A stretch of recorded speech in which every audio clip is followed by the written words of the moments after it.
Welcome back to this channel. आज के इस वीडियो में मैं आपको ये मरमेड यानी कि इस जलपरी को ड्रॉ करके दिखाने वाली हूँ इस वीडियो में। तो चलिए वीडियो को शुरू करते हैं। तो सबसे पहले मैं आपको बता दूं, यहाँ पे मैं ब्रश का ब्लैक पेपर यूज करने वाली हूँ जो कि 200 GFM पेपर है A4 साइज का। और यहाँ पे जो है मैंने यूज किया है ब्रश का आर्टिस्ट कलर पेंसिल। और यहाँ पे केवल मैंने जो है व्हाइट कलर का यूज किया है पूरा ड्राइंग को कंप्लीट करने के लिए, और कुछ कुछ जगह जो है ब्लैक कलर का भी यूज करूंगी।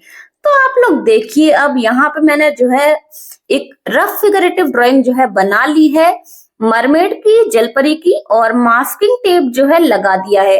अब यहाँ पे जो है मैंने ड्रॉ करना शुरू किया है व्हाइट जो है कलर पेंसिल से। तो आप लोग देखिए एंड एंजॉय करिए इस वीडियो को।